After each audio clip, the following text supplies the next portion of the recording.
Okay, chapter 3 प्रामाण्य वितरण, normal distribution जिसको हम यहाँ कहेंगे इंग्लिश में। चैप्टर के बारे में आपने देखे तो देखो लिखा हुआ है यहाँ पर नॉर्मल डिस्ट्रीब्यूशन यानी कि प्रामाण्य वितरण होता क्या है। सबसे पहले तो प्रामाण्य वितरण ये क्या है, ये सतत असतत यादृच्छिक वितरण का एक प्रामाण्य वितरण है। कैसा है ये, सतत और असतत दो प्रकार के हमारे चल हैं। तो पेज नंबर 109 है, यहाँ इसकी जो बेसिक थियरी है वो सारी पूरे चैप्टर का सार यहाँ पर पेज नंबर 109 पर अवेलेबल है। तो प्रामाण्य वितरण है क्या है, तो प्रामाण्य वितरण ये क्या है, यादृच्छिक चल होता है सतत और असतत, उनमें से सतत का क्या है, ये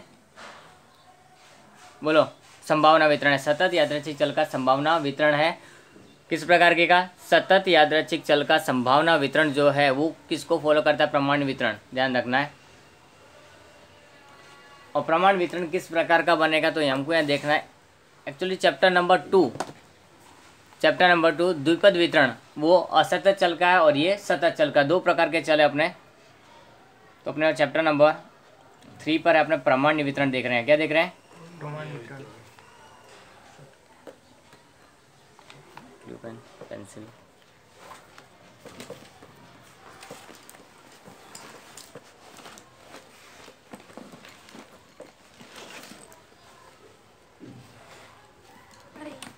तो पहले तो हमको चल के प्रकार जान लेने ज़रूरी है। यहाँ पर हमारे पास यादृच्छिक चल जो बोलते हैं इसको अपने चल, यानी वेरिएबल जो कोई भी लक्षण को धारण कर सकता है उसको हम क्या बोलते हैं, चल। यानी कि अपनी कोई भी परिवर्तनशील कीमत को धारण कर सकता वही क्या है, चल। चल यानी कि वेरिएबल क्या होता है इंग्लिश में, इसको क्या बोलते हैं, वेरिएबल। और वेरिएबल के हमारे पास में कितने टाइप हैं, दो प्रकार हैं। एक है सतत और दूसरा है असतत। सतत को इंग्लिश में बोलते हैं कंटिन्यूअस, और ये हमारे पास में डिस्क्रीट वेरिएबल यानी कि असतत। तो हमारे पास में जो चैप्टर है प्रामाण्य वितरण, ये सतत चल का संभावना वितरण है। किसका, सतत चल का, जिसका आकार मंदिर के घंटी के जैसा होता है। किसके जैसा होता है, मंदिर के घंटे के जैसा। आपके देखा होगा मंदिरों के अंदर इस तरह का होता है। तो ये उस प्रकार के आकार का जिसके अंदर दो भाग होते हैं, एक लेफ्ट साइड दूसरा राइट साइड। यहाँ पर हर एक जो कीमत है जैसे कि x बार m, बीचों बीच में यहाँ पर x बार की वैल्यू भी 0 होती है, m की वैल्यू 0 होती है, q2 0, z 0, P50 0, D5 0। ये सारे हम केंद्रीय प्रवृत्ति के माप 11वीं में हमने इन लोगों के बारे में, इन सब मापों के बारे में पढ़ा था। वो सारे माप यहाँ पर इस प्रामाण्य वितरण की बीचों बीच में जब होंगे तो वहाँ पर क्या होगा, वैल्यू उनकी 0 होती है। अब ये जैसे जैसे इस साइड जाएंगे तो माइनस में वैल्यू पहुँचती जाती है और इस साइड जाते हैं तो प्लस में। तो ये होता है हमारा नेगेटिव साइड और ये होता है हमारा पॉजिटिव साइड। और इसके छेड़े दोनों कभी भी एक दूसरे को मिलते नहीं हैं। ये दोनों जो इसके विस्तार है, छेड़े हैं, वो कभी भी एक दूसरे को स्पर्श नहीं कर सकते। ये हमेशा समांतर चलते ही रहेंगे। इसलिए इनका विस्तार है वो कहाँ तक जा सकता है, अनंत तक। ये प्लस में है इसलिए पॉजिटिव अनंत तक, और ये माइनस में इसलिए माइनस इन्फिनिटिव तक जाएगा ये विस्तार। अब इस विस्तार को संभावना के अंदर कितना माना गया है, 0.5। कितना है, 0.5, ठीक है। और इस साइड का विस्तार है वो भी कितना है, 0.5। तो यानी कि टोटल कितना हो गया, इसका कुल विस्तार कितना हो गया, प्रामाण्य वक्र। इसको क्या बोलेंगे, प्रामाण्य वक्र बोलेंगे। इसका विस्तार भी कितना हो गया, ये इस साइड होता है प्लस में और इस साइड होता है माइनस में। तो दोनों का कुल मिलाकर यहाँ से लेकर यहाँ तक कितना हो जाता है, कुल विस्तार 1। कुल विस्तार कितना होता है इसका, प्रामाण्य वक्र का कुल विस्तार कितना होता है, 1 होता है। और ये एक्स अक्ष जो होता है हमारा, देखो हम ग्राफ में इसको ड्रॉ करें तो ये हमारा अक्ष क्या होता है, सीधी लाइन जो होती है आड़ी, ये कौन सी लाइन होती है हमारी, एक्स अक्ष होती है। और ऊपर से जो लाइन होती है वो वाई होती है, वाई अक्ष। तो हम एक्स अक्ष पर इसके जो छेड़े होते हैं वो कैसे होते हैं, एक्स अक्ष के सममित होते हैं। कैसे होते हैं, एक्स के सममित यानी कि सीधे सीधे उसके साथ में जाएंगे और समांतर रहेंगे पर कभी स्पर्श करेंगे नहीं। तो ये इस प्रकार का हमारा वक्र होता है। इस पर हम सारी वैल्यूज़ यहाँ पर इनका मान क्या होता है, समान। मोस्टली हम इनको 3 चीज़ बोल सकते हैं, एक्स बार, यहाँ पर एक्स बार को म्यू नाम दिया गया है और एम और जेड, तो यहाँ पर म्यू है, ये एम और जेड को m0 यानी कि मोड, तो इनका वैल्यू कैसी होती है, हमेशा समान रहती है। इनकी वैल्यू कैसी रहती है, समान रहती है। तो ये हमको खास ध्यान रखना है। और इसका जो संभावना घटत्व फलन यानी कि संभावना घटत्व विधेय होता है f of x is equal to, ये किस तरह का होगा, ये इसका सूत्र है इसका f ऑफ x यानी कि x का फलन, उसका विधेय किस प्रकार होता है, तो 1/2 पाई उसका रूट आगे सिग्मा इनटू ई, उसकी घात क्या है यहाँ पर ई की घात 1/2 और यहाँ पर होता है x minus mu upon sigma और स्क्वायर। ठीक है, अब इसका विस्तार कहाँ से कहाँ तक हो सकता है, तो माइनस इन्फिनिटी से less than x is less than plus infinity, minus अनंत से लेकर प्लस अनंत तक भी हो सकता है। उसके बाद में दूसरा इसका जो विस्तार है वो भी हमारे पास में दिए होते हैं, वो कहाँ तक है, तो देखो 0 से लेकर अनंत तक और माइनस से अनंत से लेकर 0 तक भी होंगे। तो ध्यान रखना हमको, यहाँ पर x होता है, दूसरा कौन हो सकता है, म्यू हो सकता है और दूसरा कौन हो सकता है, सिग्मा। इसके प्राचल है म्यू और सिग्मा, इस चैप्टर के यानी कि प्रमाण्य वितरण के प्राचल कौन कौन से हैं, तो प्राचल यहाँ पर है के पैरामीटर्स यानी कि जिनके आधार पर इसको गणना की जा सकती है, मापा जा सकता है, तो पैरामीटर्स उनको बोला जाता है। तो वो है यहाँ पर, तो x के हैं ये सेम ये कि ये हमारे पास म्यू में रहेगा माइनस अनंत से लेकर प्लस अनंत तक, लेकिन सिग्मा के लिए लिमिटेशन है, माइनस में नहीं हो सकता, तो 0 और ये हमारे पास में हो जाएगा अनंत तक। ठीक है, तो इस तरह का ये हमारा संभावना घटत्व विधेय है यानी कि फलन है किसका, प्रामाण्य वितरण का। ये क्या है, प्रामाण्य वितरण का संभावना घटत्व फलन या तो विधेय। Okay, probability function of normal distribution. अब ये हमारे पास था खाली प्रामाण्य वितरण का, ऐसे ये प्रमाणित प्रामाण्य वितरण भी होता है, प्रमाणित प्रामाण्य वितरण,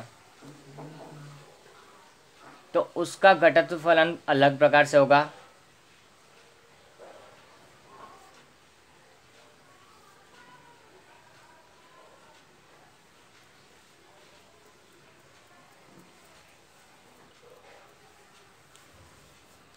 तो प्रामाणिक प्रामाण्य वितरण का संभावना घटक फलन को हम पढ़ेंगे तो यहाँ f ऑफ z से व्यक्त करते, प्रामाणिक शब्द आएगा वहाँ हमारे पास में क्या यूज़ करना, हमको z को यूज़ करना है, ये हमारा प्रमाणित है। f ऑफ z तो 1/2 pi root e minus 1/2 z square. यहाँ पर खाली सिग्मा नहीं आता, बाकी सब वो का वही है और कोई चेंजेस करने नहीं है। और z की वैल्यू भी कितनी हो सकती है, minus infinity less than z less than infinitive. Okay, तो ये हमारा प्रामाणिक प्रामाण्य वितरण का संभावना घटक फलन है और ये संभावना प्रामाण्य वितरण का संभावना घटक फलन है। तो दो हमारे पास यहाँ सूत्र हैं, उन दोनों में से एग्जाम में कभी कभी पूछे जा सकते हैं एमसीक्यू टाइप में फॉर्मूला लेकर कौन सी चीज़ क्या है। यहाँ पर ये कुछ है, कौन से चल का है, ये तो सतत चल का, ये हमारा किसको फॉलो करता है, सतत चल का प्रामाण्य वितरण है। अब हम इसके कुछ गुणधर्म पढ़ेंगे तो उससे हम इसके बारे में कुछ ज़्यादा जानकारी प्राप्त कर सकते हैं। तो गुणधर्मों के बारे में देखते हैं। तो देखो ये लिखा हुआ है, यह वितरण सतत यादृच्छिक चल का संभावना वितरण, किस प्रकार का, सतत यादृच्छिक चल का, ठीक है। और म्यू और सिग्मा, म्यू यानी कि माध्य और सिग्मा यानी कि प्रमाप विचलन उसके प्राचल हैं। तो लिखा हुआ है माध्य और प्रमाप विचलन को प्रदर्शित करते हैं म्यू और सिग्मा। म्यू यानी कि होता है माध्य और सिग्मा यानी कि प्रमाप विचलन इसके प्राचल हैं। प्राचल पूछ सकता है कि प्रामाण्य वितरण के प्राचल कौन कौन से हैं, तो म्यू और सिग्मा उसके प्राचल हैं। यह किस प्रकार के चल का संभावना वितरण है, तो सतत यादृच्छिक चल का संभावना वितरण है, इस तरह से पूछ सकते हैं।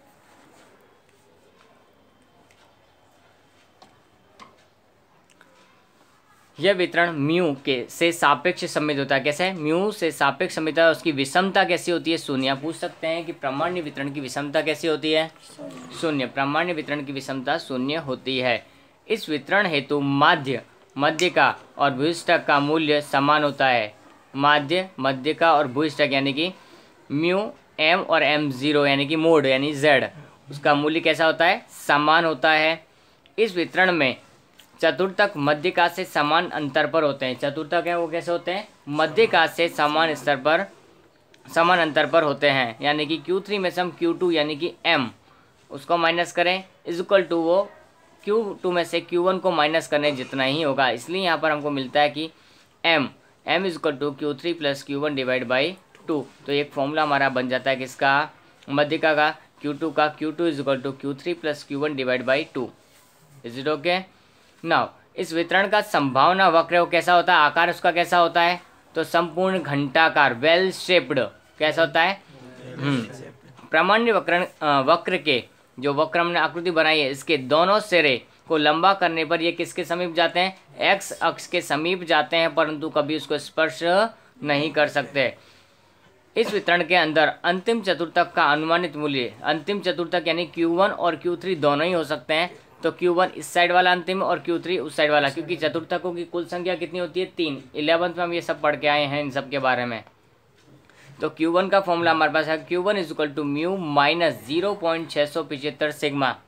Q1 is equal to mu minus 0.675 और Q3 यानी कि म्यू प्लस हो जाएगा। देखो ये जहाँ ये माइनस था वो यहाँ पर क्या हो जाएगा, सिर्फ प्लस हो जाएगा, म्यू प्लस 0.675 सिग्मा। ये हमारा क्या होगा, अंतिम चतुर्थकों में Q1 और Q3। अब इस वितरण का चतुर्थक विचलन यानी कि QD क्वार्टाइल डेविएशन पूछता है, तो वो उसका फॉर्मूला होता है 2/3 सिग्मा। 2/3 सिग्मा। इस वितरण का औसत विचलन है वो क्या होता है, 4/5 सिग्मा। क्या होगा, 4/5 सिग्मा औसत विचलन यानी कि मीन डेविएशन MD। अब कुछ क्षेत्रफल दिए हैं यहाँ पर हमको, जो हमको याद करने जैसे हैं। तो देखो यहाँ लिखा हुआ है म्यू प्रामाण्य वक्र के अधीन कुल क्षेत्रफल, हमने अभी ऑलरेडी डिस्कस किया, उसके बारे में कितना होता है, 1, जिसके दोनों सिरों में 0.5 और 0.5 होता है। सेकेंड नंबर, वक्र की सिरोलंब रेखाएं mu plus minus sigma, mu plus sigma, दोनों के बीच का क्षेत्रफल कितना होता है, 6826। यानी कि म्यू प्लस और माइनस सिग्मा हम करते हैं तो उसकी वैल्यू कितनी होती है, 6826। ठीक है। उसके बाद म्यू प्लस माइनस 2 लिखा है यहाँ पर, म्यू प्लस माइनस 2 सिग्मा, उसके दोनों के बीच का क्षेत्रफल कितना होता है, 9545। कितना होता है, 945। उसके बाद म्यू प्लस माइनस 3 सिग्मा होता है, उसका कितना होता है, 0.9973। म्यू प्लस माइनस 1.96 सिग्मा होता है, तो उनके बीच का क्षेत्रफल कितना होता है, 0.9500। और लास्ट में हमारे पास म्यू प्लस माइनस 2.575 सिग्मा हो तो उसका मतलब होता है 0.9900। अब इनको हम प्रतिशत में कन्वर्ट करके पूछे तो लिख सकता है कि 68.26% अवलोकनों की सीमा, तो म्यू प्लस माइनस सिग्मा। 95.45% का पूछे तो म्यू प्लस माइनस 2 सिग्मा। अब 99.73 पूछे तो म्यू प्लस माइनस 3। 95% अकेला बोले तो म्यू प्लस माइनस 1.96 सिग्मा। और ओनली 99% पूछता है तो म्यू प्लस माइनस 2.575 सिग्मा के बराबर होगा। तो ये इसके कुछ गुणधर्म है प्रामाण्य वितरण के। ये बहुत इंपॉर्टेंट रहेंगे अपने सेक्शन ए और बी के लिए तो खास, और इस साल के लिए स्पेशली। अब आता है हमारा प्रमाणित प्रामाण्य वितरण, जिसके अंदर सिग्मा को हटा दिया जाता है। तो सिग्मा को हम यहाँ कॉन्टैक्ट में लेना है, उसकी डायरेक्ट वैल्यूज़ ली जाती है। तो इस वितरण, यह वितरण सतत यादृच्छिक चल का वितरण है, सेम वही है, इसके अंदर कोई चेंजेस नहीं है। इस वितरण का माध्य 0 होता है और विचलन 1। विचलन भी 1 होता है और विचरण भी 1 ही होगा, प्रमाप विचलन। तो माध्य की कीमत पूछे कि प्रमाणित प्रामाण्य वितरण में माध्य कितना होता है, तो 0। प्रमाणित प्रामाण्य वितरण में माध्य कितना होता है, 0। और प्रमाप विचलन कितना होगा, 1। यह वितरण z इज इक्वल टू 0 समक्ष सापेक्ष सममित है और उसकी विषमता कैसी होती है, 0। प्रामाण्य वितरण भी और प्रामाण्य वितरण दोनों ही वितरण कैसे हैं, 0। इनकी विषमता कैसी होती है, 0 होती है। इनका आकार दोनों का कैसा होता है, संपूर्ण घंटाकार। वो इनके सिरे एक्स अक्ष को स्पर्श कर सकते नहीं हैं। इस वितरण में Q1 का अनुमानित मूल्य -0.675 और Q3 का 675 होता है, ये प्लस में और ये माइनस में ध्यान रखना है। तृतीय चतुर्थक यानी Q3 और प्रथम चतुर्थक यानी Q1।